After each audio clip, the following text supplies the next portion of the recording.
I found out that vai catar coquinho means go pick up coconuts and not go pick up poop.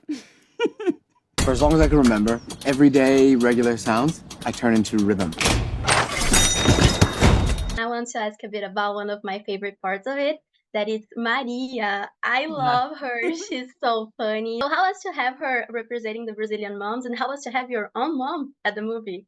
Yeah, it was pretty amazing and also traumatic. She's the best. She's very natural. She's very fun. She's obviously very funny. I've worked with her before. Sometimes it was tricky, but ultimately so rewarding. She's a lot of people's favorite part of the film, and I don't think a lot of people realize that she's my actual mom. So it's a dream come true. Not a lot of actors or filmmakers have that opportunity, and Cammy loved working with her as well, which was really nice. Mom? What? Is that scene where you're talking about the expression vai catar coquinho? I mean, That was her idea. By the way, that's actually the writer came up to me and he was like, improv something for this one, and so I did, and I just took a real experience from my life, which is that literally up until I think it was last year or a few months before filming, I found out that vai catar coquinho means go pick up coconuts and not go pick up poop. but there are other Brazilian expressions that you like to use, that you think other people would be like, oh, that's cool. Definitely. I don't know that I can think of one right off the top of my head, but I'm trying to think of one too. we're always using random expressions. Some of them don't literally translate to English, so Yeah. people are like, "What does that mean?" It's very hard. You have to tell them, the idiomatic expression. We also make up our own, like Portuguese English words. Like we like mix words together intentionally. Mm-hmm. Like you taught me one that I guess your uncle made up. Which one? Saudation. Oh yeah, yeah. Like saudation is like the American version of saudade, We'll say like eu tô com saudation. because there is no literal translation for saudade. Yeah. I guess you could say Yeah. longing, but it's not the same. Yeah. We have a couple of Brazilian songs. There are classic ones. Mhm. But is there a Brazilian song that you really love that didn't make into the film and that is really special to you, that reminds you of something? There's like two maybe for me. Go ahead. Te Gosto by Grupo Fundo de Quintal.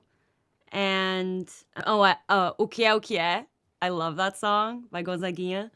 That was on the playlist for our Música playlist leading up to the movie. Yeah, we had a playlist of songs to get inspired before we started shooting. But there just wasn't a place for either of those, so. And Yeah. we ended up loving Canta, Canta, Minha Gente. Oh yeah, That one yeah, is yeah. like my favorite Achi song da in the Vila. film. That one had to make it in no matter what. Yeah. I wish that Desafinado by Jobim was in the film, because I Mhm. think that it connects. It's reflective of the theme of the film. But ultimately we wanted as much of the music to be original, with the exception of one or maybe two quick drops. Yeah. I'm Rudy. Isabella. Isabella, prazer. Prazer. Talking about improvisation, and I loved the scenes where you were kind of talking and then you just start talking all over each other. And was there a lot of improvisation scenes in the movie? And there's one in particular in that first conversation you have at the fish shop, that there's a guy in the background and then he shows two fishes kissing. You ever notice that? Yeah. When we meet for the first time, Yeah. one of the Brazilian fish market I guys. noticed that, like, I remember a few times after watching it. Yeah. He took two fish and made Yeah. a kiss, and like even looks down the barrel of the camera. And I remember like, the first time I caught that, because it took me so long to finally catch that. And I remember being like, how did I miss that? Yeah, I didn't even notice it. It's genius. Um, It makes the scene so much better. There's a lot of improv. That was important for me. The scenes with my mother, it's the only way to work. Mm-hmm. For the scenes with JB, it was also the ideal way to work, because he has a heavy improv background.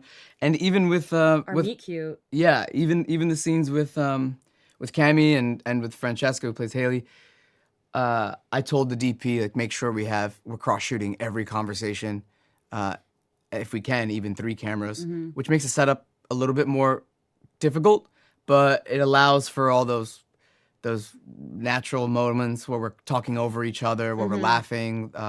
I'd say like 80% of the film, as far as the dialogue scenes go, Yeah. are heavily improv. We hit certain beats, but we improvise a lot. Yeah, it was important for the fish market scene when we first meet and when we first have a conversation that it didn't feel stagnant and that it felt kind of like the nervous, like talking over each other as you're getting to know each other and getting a little giggly and awkward. That's such a like integral part of a meet cute is like having that giddy awkwardness. So I think improv is essential.